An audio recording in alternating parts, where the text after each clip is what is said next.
Hi, this is Dr. Gregory Sadler. I'm a professor of philosophy and the president and founder of an educational consulting company called Reason.io, where we put philosophy into practice. I've studied and taught philosophy for over 20 years, and I find that many people run into difficulties reading classic philosophical texts. Sometimes it's the way things are said or how the text is structured. But the concepts themselves are not always that complicated, and that's where I come in. To help students and lifelong learners, I've been producing longer lecture videos and posting them to YouTube. Many viewers say they find them useful. What you're currently watching is part of a new series of shorter videos, each of them focused on one core concept from an important philosophical text. I hope you find it useful as well. Early on in Chapter 6 of his Language, Truth, and Logic, A.J. Ayer is going to provide us with a breakdown of what he takes to be going on in some sort of systematic account of ethics. So when we think about moral theories, for example, or the works in which they are articulated, whether these be presentations or books or articles, or as he says, the ordinary system of ethics as elaborated in the works of ethical philosophers, he's going to tell us that this consists of a number of different types of things, or classes of components or statements, if you like. And he tells us these are not homogeneous. That means that they have a number of different functions, or they have different natures to themselves. And before we look at the four that he picks out as being ethical in some sense, it's also worth noting that he tells us that very often systems of ethics contain pieces of metaphysics, analyses of non-ethical concepts. If we want to think about things like a Platonic dialogue, it might also include, all sorts of character development and setting. All of that we want to push aside and say, okay, what's the actual ethical content of some sort of expression, some sort of systematic articulation of how it is that we human beings ought to behave, what's good and bad, what's right and wrong, and how we should understand all of these matters. So Ayer will tell us that there's really four main things going on, and we could distinguish them from each other. We could pull them apart and, think about taking a book, for example, like his own, and maybe we have four different colors of highlighter, and every time we see something going on with, the first class, we highlight it as light blue, and then yellow, and green, and finally maybe pink for the other class. Or we could do so in many other ways as well. Maybe we could even break the text down and say, let's take all of class 1 and put it over here, all of class 3 and put it over here, and thereby develop new texts. So what are these? He tells us that we may divide them into four main classes. There are, first of all, propositions which express definitions of ethical terms or judgments about the legitimacy or possibility of certain definitions. Sounds rather abstract, but that's actually, the part that Ayer is most interested in, as it's going to turn out. He says then, secondly, there are propositions describing the phenomena of moral experience and their causes. So we'll come back to that in just a moment, because you might be wondering, well, what are phenomena of moral experience, let alone their causes?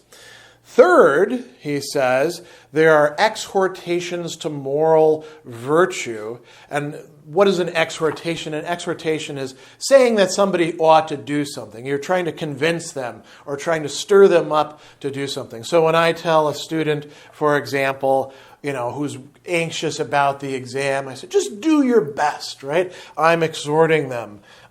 You're probably not going to get everything right, but just try your hardest. I'm trying to produce some sort of action on their part, albeit in this case an action that's at a second level, an action about their own actions. Use your faculty of will to make yourself do things this way, or look on the bright side, or anything like that. Now, an exhortation to moral virtue would be saying you should do something that we take as being good, or don't do something that we take as being bad. And then finally, he says we also have actual ethical judgments. So let's come back to the first class. Again, propositions which express definitions of ethical terms or judgments about the legitimacy or possibility of certain definitions. So, we not only have definitions, we don't just throw them out there. We say, is this a good definition? Does this actually work? Can we define something like this? We can go on further and have, as he says, comments on definitions. Maybe we require some explanation for that. And interestingly enough, he tells us that this first part, so he says it's easy to see that only the first of our four classes, namely that which comprises the propositions relating to the definitions of ethical terms, can be said to constitute ethical philosophy. So the only thing that really should, strictly speaking, count as ethics itself in terms of ethical philosophy would be this first class. What about the second class? Interestingly, Ayer is going to push that off to what at that time were the premier social sciences. Now we have many, many other social sciences and a lot of overlap between those things. And here he's talking about, he calls it propositions describing phenomena of moral experience. So phenomena are the things that appear to us, the things that we observe, right?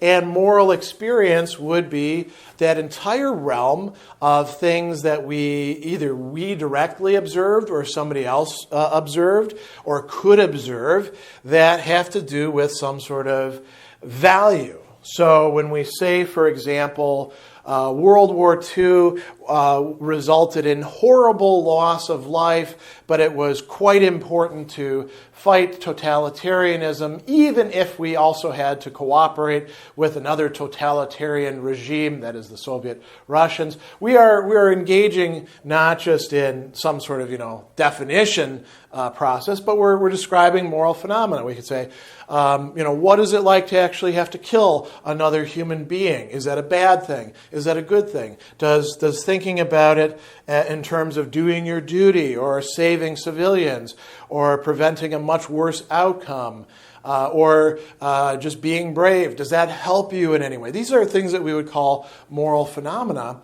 And Ayer thinks that philosophy really can't be concerned with this. So this means that a lot of things that we find in older ethics, Ayer would say, that's not really ethics.